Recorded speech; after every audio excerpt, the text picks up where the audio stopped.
Tikam Samurai 1, dalam Kemelut Revolusi. Episode 10. Keributan di rumah bordir. Senja ini perempuan-perempuan di Lundang itu merasa surprise bercampur heran. Sebab kesana datang seorang anak muda. Meskipun wajahnya murung, namun tak dapat disangkal bahwa dia seorang yang gagah. Sinar matanya yang kuyu justru membuat perempuan-perempuan kembang di sana menjadi tertarik. Sejak senja tadi dia dikawal oleh dua perempuan. Untuk ukuran di sana, kedua perempuan itu adalah perempuan pilihan. Biasanya mereka hanya mau melayani opsir-opsir berpangkat tinggi. Paling rendah yang berpangkat kapten. Tak sembarangan saja mereka mau melayani orang. Senja ini keduanya merasa perlu melayani anak muda itu. Soalnya belum pernah mereka dikunjungi orang awak, gagah pula. Mereka bercerita perlahan hilir mudik. Bercerita di bawah bayangan pohon ceri. Minum teh manis dan makan pisang goreng. Anak muda itu kelihatannya bukan dari golongan orang berada. Pakaiannya sederhana saja. Pakai baju gunting Cina, celana Jawa dengan kain sarung menyilang dari bahu kiri ke kanan. Di tangannya ada sebuah tongkat kayu. Kalau saja dia pakai saluak, maka orang akan percaya bahwa pastilah dia seorang penghulu. Gayanya memang mirip seorang kepala kaum. Nampaknya udah tengah menanti seseorang, perempuan yang berkulit hitam manis, berhidung mancung dengan mata yang gemerlap dan menarik, berkata. Dia memperhatikan anak muda itu beberapa kali melirik ke gerbang setiap ada orang yang datang. Ada teman yang akan datang. Perempuan itu bertanya lagi. Ya, saya menanti seseorang. Perempuan. Tidak, bukankah kalian sudah ada? Ya. Tapi kenapa sejak tadi hanya duduk saja di sini? Ayolah ke rumah. Perempuan yang satu lagi, yang berkulit kuning dan bertubuh montok, berkata sambil menarik tangan anak muda itu. Umur kedua perempuan itu barangkali tak lebih dari 22 tahun. Masih terlalu muda. Tunggulah. Sebentar lagi mungkin dia datang. Tapi bagaimana saya akan ke rumah, kalian berdua? Tak jadi soal. Bisa gantian toh udah. Ujar perempuan hitam manis itu sambil mengerdipkan matanya yang indah. Muka anak muda itu jadi merah. Dia melirik ke meja di seberang sana, pada beberapa serdadu dan opsir Jepang yang sedang minum. Rasanya dia mengenal dua orang di antara mereka. Dia coba mengingat-ingat. Bagaimana? Ayolah ke rumah. Perempuan cantik berkulit kuning itu merengek lagi sambil menarik tangannya. Saat itulah salah seorang dari serdadu Jepang yang duduk tak jauh darinya berdiri. Berjalan menuju meja di mana mereka duduk. Tubuh Jepang itu berdegap. Dia menatap pada kedua perempuan yang ada di samping anak muda itu. Nona mari ikut aku, katanya sambil memegang tangan si hitam manis. Perempuan itu menyentak tangannya. Maaf Kamura, saya sedang ada tamu, ujarnya mengelak. Jepang yang bernama Kamura dan berpangkat Gunsho, Sersan 1 itu menyeringai. Menatap pada tamu yang disebutkan si hitam manis tersebut. Ketika yang dia lihat tamunya itu hanyalah seorang lelaki tanggung, pribumi pula, dia tertawa. Memperlihatkan seringai yang memuakkan. Hah, kalian orang ada berdua.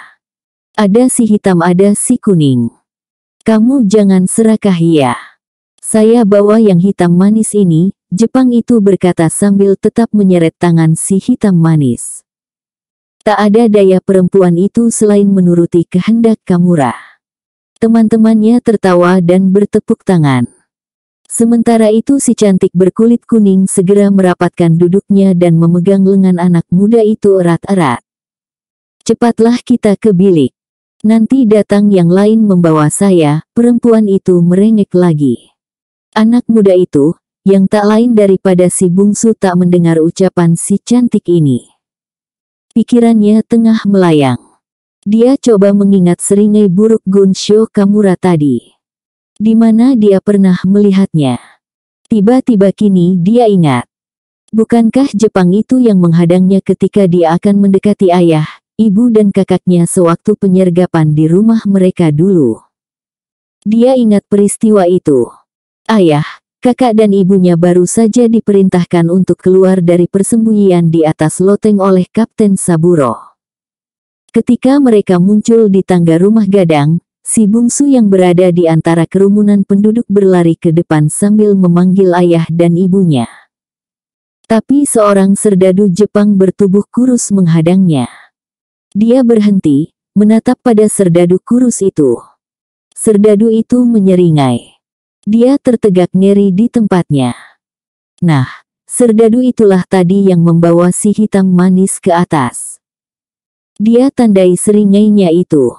Tadi dia lupa karena serdadu itu tubuhnya tidak lagi kurus seperti belasan purnama yang lalu. Kini tubuhnya besar berdegap. Senang nampaknya dia di 50 kota ini. Kita masuk. Si cantik kuning itu gembira melihat dia tegak.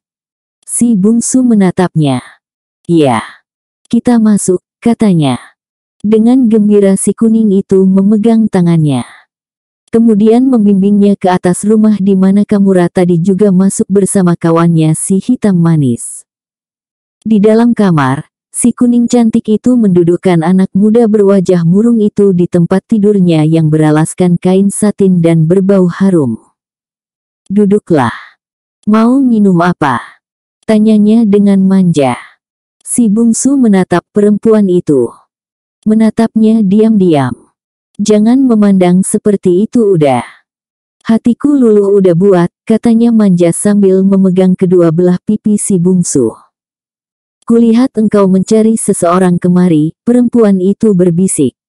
Si bungsu masih duduk diam. Kulihat engkau mengenali dan menaruh dendam pada Jepang yang tadi membawa temanku si hitam itu, perempuan itu berkata lagi perlahan. Si bungsu mengagumi ketajaman penglihatan perempuan ini. Di balik matamu yang sayu, di balik wajahmu yang murung, tersimpan lahar gunung berapi. Yang akan memusnahkan orang-orang yang kau benci.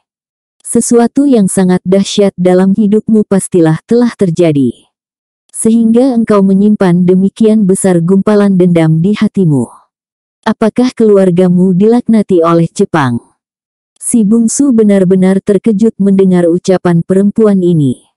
Dia menerkanya seperti membaca halaman sebuah buku. Upik, siapa namamu? Tanyanya sambil menatap perempuan cantik itu. Tak perlu engkau ketahui. Setiap lelaki yang datang kemari menanyakan namaku. Kemudian mereka akan melupakannya. Katakanlah, siapa namamu? Mariam, Mariam. Ya, apakah itu namamu yang sebenarnya? Tak ada yang harus kusembunyikan. Sedang kehormatan saja di sini diperjualbelikan. Apalah artinya menyembunyikan sebuah nama? Maaf. Tapi engkau menerka diriku seperti sudah demikian engkau kenali, bagi orang lain mungkin sulit buat menebak siapa dirimu. Tapi tidak bagiku. Aku kenal apa yang ada dalam hatimu, karena aku juga mengalami hal yang sama, keluargamu dibunuh Jepang. Tepatnya suamiku, suamimu. Iya. Aku yatim piatu. Ibu dan ayah meninggal setelah aku menikah dan suamiku dibunuh Jepang karena tak mau ikut ke Logas. Kemudian diriku mereka nistai. Tak cukup hanya demikian, aku mereka seret kemari. Pernah ku coba untuk melarikan diri, tapi negeri ini tak cukup luas untuk lepas dari jangkauan tangan Kempetai. Akhirnya aku diseret lagi kemari untuk memuaskan nafsu mereka. Di sini aku hidup dan menanti mati. Perempuan itu mulai terisak. Si bungsu jadi luluh hatinya. Perempuan secantik ini, yang barangkali sama cantiknya dengan Reno Bulan, bekas tunangannya dulu. Atau dengan Saleha. Atau dengan Siti. Kini terdampar di lundang ini. Penuh noda. Dibenci orang kampungnya. Namun tahukah mereka apa penyebabnya maka dia sampai kemari? Mariam. Di mana kampungmu? Tanyanya sambil memegang bahu perempuan itu. Perempuan itu menghapus air mata. Berusaha menahan tangis. Saya berasal dari Pekan Selasa, jawabnya perlahan. Engkau kenal siapa yang menistai dirimu dan yang membunuh suamimu, Maryam? Jepang yang tadi membawa teman saya, yang berkulit hitam manis itu salah seorang di antara mereka. Maksudmu Jepang yang tadi dipanggil dengan nama Kamura oleh temanmu itu? Maryam mengangguk. Jahanam. Dia jugalah yang dulu ikut membantai kedua orang tuaku dan kakakku. Dia yang menerjangku ketika aku lari ke arah ayahku, desis si bungsu. Siapa lagi yang kau kenal Maryam? Saya tak ingat. Tapi komandannya adalah Saburo, si bungsu tersentak. Saburo. Katanya mendesis tajam. Ya, Saburo. Kenapa? Maryam tertegun kecut melihat sikap si bungsu. Dialah yang telah membunuh ayah, ibu dan memperkosa kakakku sebelum dia dibunuh. Kemudian dialah yang membabat punggungku dengan samurainya. Jahanam. Di mana dia kini? Suara si bungsu hampir saja tak bisa dikontrol jika tidak cepat-cepat mulutnya ditutup dengan tangan oleh Maryam. Tenanglah. Kamura di sebelah. Saya tak tahu di mana Saburo. Sudah lama dia tak datang kemari. Padahal biasanya tiap malam dia pasti datang, Maryam. Apakah engkau tak berniat untuk meninggalkan tempat ini? Kemana? Kemana saja? Asal jangan kembali ke tempat ini. Barangkali kau bisa hidup dengan tenang di suatu tempat. Dengan seorang suami, Maryam mulai lagi terisak. Siapa yang tak menginginkan kehidupan yang tentram dengan seorang suami? Itulah dulu yang kuinginkan ketika kawin dengan pemuda yang kucintai sampai Saburo membunuhnya. Dan kini, siapa lagi lelaki yang mau menerimaku sebagai istrinya? Tapi engkau juga tak mungkin di sini terus Maryam, lalu akan kemana aku? Carilah suatu tempat yang jauh dari sini. Mungkin ada lelaki yang mencintaimu. Engkau masih muda dan cantik, takkan ada yang mau, apalagi bila mereka tahu siapa aku, engkau belum mencobanya. Jangan menyerah sebelum kau coba, baiklah, akan kucoba sekarang. Aku mau meninggalkan tempat ini. Aku mau pergi kalau kau menikahiku. Apakah kau bersedia menjadi suamiku? Si bungsu tertegun. Dia tak menduga perempuan ini akan berkata begitu. Melihat dia tertegun, Maryam berkata lagi. Jangan coba mengelak dengan mengatakan bahwa engkau telah punya istri. Saya mengenal lelaki yang telah kawin dengan yang masih bujangan. Nah, maukah engkau menikah denganku? Perempuan itu menatap nanar padanya. Si bungsu terdiam, peluh mulai membasahi tubuhnya. Mula-mula dia masih bisa menatap Maryam. Tapi kemudian dia tertunduk. Maryam terisak. Menelungkup di tilam tipis di pembaringannya. Si bungsu jadi serba salah. Perlahan dia pegang bahu perempuan itu, mendudukkannya, kemudian tiba-tiba Maryam memeluknya sambil menangis. Diamlah, jangan menangis, ujarnya pelan. Ketika perempuan itu masih terisak, perlahan dipegang wajahnya. Entah apa yang mendorongnya, tahu-tahu pipi perempuan itu diciumnya. Lalu, dengan lembut ciumannya pindah ke bibir perempuan itu. Perempuan itu sesaat masih terisak. Kemudian terdiam, lalu membalas ciuman si bungsu. Tapi kemudian tiba-tiba dia melepaskan bibirnya dari bibir si bungsu. Si bungsu kaget dan malu. Aku perempuan pertama yang kau cium, udah? Maryam bertanya dengan suara gemetar. Si bungsu ingin mengangguk. Namun anggukannya tak jadi. Ingin menggeleng, tapi dia tak bisa berdusta. Perasaan malu dan takut bercampur aduk. Terima kasih udah. Engkau membuat aku bahagia. Akan ku kenang ciuman ini, Maryam berkata sambil menghapus air matanya. Si bungsu menarik nafas lega, kemudian berkata pelan. Menghindarlah dari rumah ini Maryam. Akan terjadi huru-hara sebentar lagi, sudah lama aku memimpikannya melihat seorang Minangkabau melawan Jepang. Membunuhnya, berkelahi dengan mereka. Mungkin mereka akan mati. Namun di hatiku, mereka tetap seorang pahlawan. Sudah lama aku ingin melihat hal itu terjadi. Betapa seorang lelaki Minangkabau tegak dengan perkasa menghadapi samurai Jepang yang zalim itu. Dan kini barangkali aku akan melihatnya. Kenapa aku harus pergi? Tidak, aku akan berada di sini sampai huru-hara itu usai. Udah, si bungsu tak lagi berkata. Dia tegak dan melangkah. Kemudian membuka pintu. Berbelok ke kanan.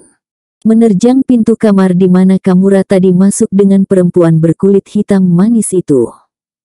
Kamura yang tadi membawa si hitam manis kini tengah bermandi peluh dalam kamar tersebut. Si hitam manis juga bermandi peluh. Tubuhnya yang tak berkain tertelentang. Sebelah kakinya terjuntai ke bawah tempat tidur. Dan Kamura sedang duduk di lantai di antara kaki si hitam manis ketika tiba-tiba pintu kamarnya dihantam hingga terbuka. Kamura terlompat bangun. Si hitam manis hanya menelungkupkan tubuhnya.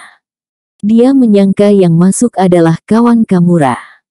Sebab sudah biasa Jepang-Jepang itu bergantian masuk ke sebuah bilik bila temannya telah puas. Namun kini yang masuk bukanlah tentara Jepang, melainkan si bungsu. Kamura memaki berang melihat yang masuk ternyata seorang Melayu. Bagero.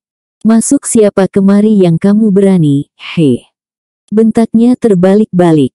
Padahal yang ingin dia ucapkan adalah, siapa kamu yang berani masuk kemari, he? Mata si bungsu menyipit. Mulutnya terkatup rapat. Kemudian dari sela bibirnya terdengar suara mendesis, aku anak datuk berbangsa dari kampung si tujuh ladang laweh. Yang kalian bunuh 2 tahun yang lalu. Di mana Saburo kini? Tanpa lebih dahulu memakai celananya. Kamura menerjang si bungsu. Namun si bungsu sudah siap. Dia mengelak. Tubuh Kamura yang telanjang bulat itu menerpa pintu. Kemudian terpelanting ke ruangan tengah. Si hitam manis terpekik. Di ruang tengah, 2 orang serdadu Jepang yang tengah keluar jadi tertegun. Kemudian tertawa terbahak-bahak melihat Kamura yang telanjang bulat itu. Mereka menyangka Kamura mabuk. Namun Kamura dengan cepat menyentak samurai di pinggang seorang perwira, dan menerjang kembali masuk ke kamar di mana tadi si bungsu tegak. Tapi tubuhnya segera tercampak lagi keluar kamar. Dan kali ini dengan tubuh hampir terpotong 2 pada dadanya. Perempuan yang ada dalam rumah petak itu pada terpekik.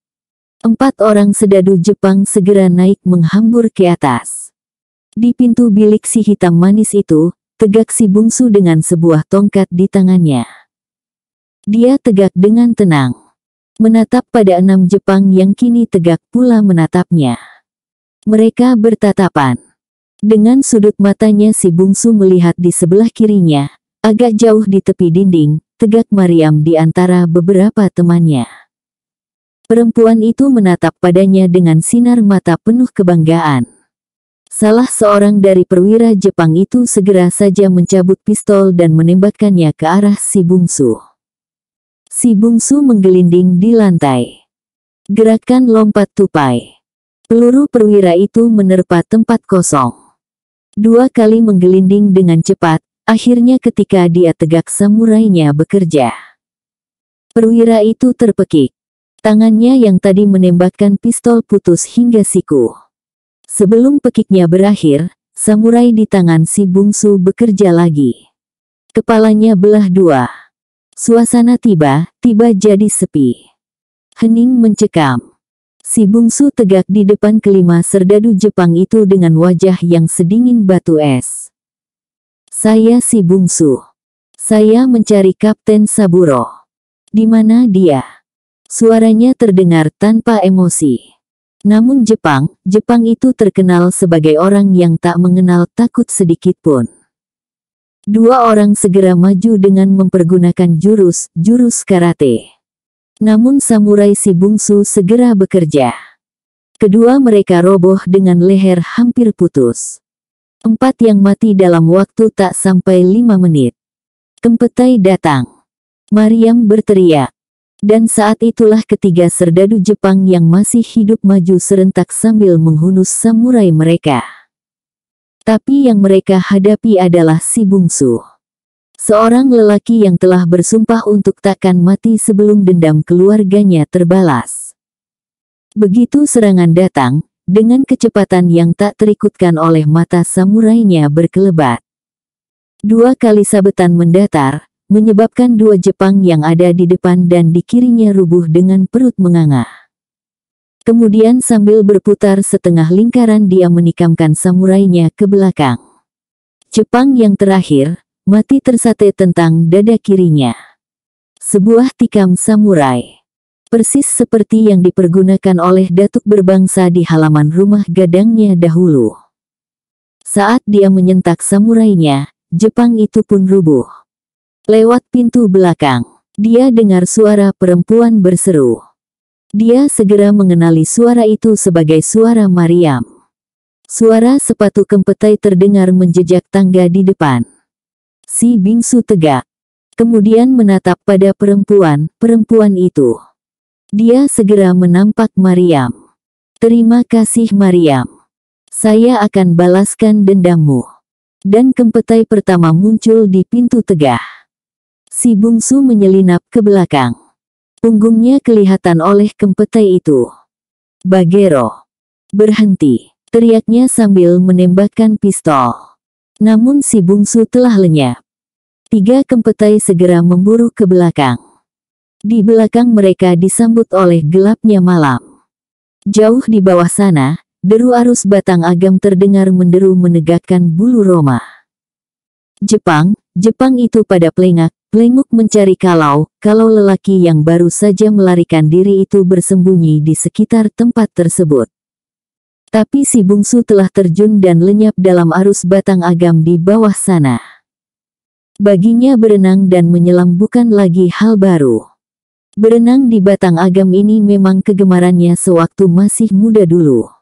Keenam Kempetai yang baru datang itu tertegun tatkala menyaksikan tubuh teman mereka terhantar malang melintang di dalam rumah itu. Dari bekas luka di tubuh mereka jelas kematiannya diakibatkan senjata tajam. Seperti samurai atau pedang. Namun Kamura dan beberapa temannya ini adalah seorang pesilat samurai yang tangguh. Siapa yang telah melumpuhkan mereka? Siapa itu orang tadi? Tanya salah seorang ke arah kerumunan perempuan-perempuan di ruangan tersebut. Seorang Jepang. Terdengar suara dari kerumunan perempuan itu. Dan yang bicara itu adalah Mariam. Dia mencubit teman di sampingnya sebagai isyarat. Cubitan yang tak kelihatan itu segera saja dimengerti oleh temannya. Lalu perempuan muda yang dicubit itu angkat bicara. Iya. Nampaknya seorang tentara yang berpakaian seperti penduduk sini. Tadi sebelum terjadi perkelahian, dia kelihatan bicara akrab dengan Kamura. Tapi tak lama setelah dia menyusul masuk, terjadilah perkelahian. Kempetai yang bertanya itu mengerutkan kening. Tadi dia memang melihat sesosok tubuh menyelinap ke belakang. Tapi tak jelas siapa orangnya. Mereka lalu menanyai perempuan itu dengan gencar. Para perempuan itu, meskipun mereka hidup melacurkan diri, namun memiliki rasa cinta tanah air yang luar biasa, yang barangkali tak seberapa dimiliki oleh perempuan yang bukan pelacur. Mereka seperti sepakat, saya sekata untuk membenarkan dan menuruti cerita bohong yang mula pertama diucapkan oleh Mariam. Dan para Kempetai serta pimpinan Jepang di Payakumbuh, tak bisa berbuat selain mempercayai hal itu. Sekurang-kurangnya buat sementara. Sebab siapa di antara penduduk pribumi yang bisa memainkan samurai hingga sanggup mengalahkan Kamura dan seorang perwira lainnya serta 4 teman mereka? Tak mungkin ada pribumi yang bisa. Dan kalaupun bisa, takkan mungkin mempunyai keberanian untuk menyerang serdadu Jepang. Tak mungkin. Sebab pada saat ini, gerakan tentara Indonesia belum begitu gencar mengadakan perlawanan pada Jepang. Baru berupa tindakan sporadis. Jepang sendiri seperti tak punya kesempatan untuk mengusut peristiwa ini secara jelimet. Sebab di mana-mana, tidak hanya di Minangkabau, juga di seluruh Indonesia, mereka sedang sibuk membangun benteng pertahanan. Benteng pertahanan itu mereka bangun berupa lobang-lobang dari coran beton. Tersebar di seluruh kota, di tempat-tempat yang strategis, termasuk di sepanjang pantai. Musuh yang paling mereka khawatirkan untuk datang menyerang adalah tentara sekutu di bawah pimpinan Jenderal MacArthur yang berkedudukan di Manila, Filipina. Selain membuat benteng dalam bentuk lobang-lobang yang diperkukuh dengan beton cor yang tak mampu diruntuhkan dengan bom sekalipun, maka pusat suplai senjata dan benteng pertahanan secara besar-besaran mereka buat di Bukit Tinggi. Di kota ini, selain lobang-lobang pertahanan dari beton cor, mereka juga membuat terowongan yang silang siur di bawah kota. Terowongan yang sangat besar. Bisa dilalui jeep masuk sampai jauh ke dalam. Untuk membuatnya mereka tinggal mengerahkan tentara Belanda yang tertawan yang disebut internir, dan para lelaki bangsa Indonesia. Ribuan orang dikerahkan membuat terowongan yang kelak dikenal sebagai terowongan maut. Dia dinamai terowongan maut oleh karena seluruh pekerja yang ikut menggali terowongan itu tak satu pun yang keluar hidup-hidup. Tak satu pun. Semua mati di dalam terowongan itu. Kematian mereka memang disengaja oleh Jepang demi menjaga kerahasiaan terowongan itu. Terowongan itu kabarnya melintas di atas bangunan vital. Di samping itu juga mempunyai pintu tembus ke tempat strategis di dalam maupun jauh di luar kota. Menurut sementara cerita yang berasal dari tawanan yang tak sempat dibunuh, terowongan itu konon juga dibangun dari perut di bawah kota Bukit Tinggi tembus ke lapangan udara Gadut. Kemudian ke Balingka dan ke Anak Air.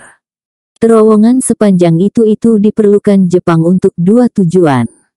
Pertama, tempat menimbun berbagai macam logistik dan pertahanan Jepang di Sumatera untuk melawan tentara sekutu. Setelah terowongan itu siap, pemusatan dan kedatangan persenjataan dari Sumatera Utara tak lagi melewati jalan biasa. Sampai di Gadut, perlengkapan itu lenyap begitu saja. Menurut cerita dari sana langsung masuk terowongan dan dipusatkan di suatu tempat di perut bumi di bawah kota Bukit Tinggi. Dalam rencana strategisnya, jika sekutu datang menyerang mereka akan bersembunyi di terowongan itu. Pada waktu tertentu mengadakan serangan mendadak ke kota. Di terowongan itu mereka mempunyai perbekalan baik makanan maupun persenjataan yang bisa menghidupi satu batalion pasukan dengan kekuatan 1.000 orang selama setahun. Suatu penimbunan dan pemusatan suplai yang tak tanggung dalam sejarah kemiliteran. Kedua, dalam keadaan sangat genting mereka bisa mempergunakan lapangan terbang Gadut untuk melarikan diri dengan pesawat udara. Saat terowongan itu dibangun, pimpinan tertinggi bala tentara Jepang di Pulau Sumatera dipegang oleh Taisa Kolonel Fujiyama. Dia memilih menempatkan pusat komandonya di bekas kantor tentara Belanda beberapa puluh meter dari mulut terowongan yang sedang dibangun di Panorama.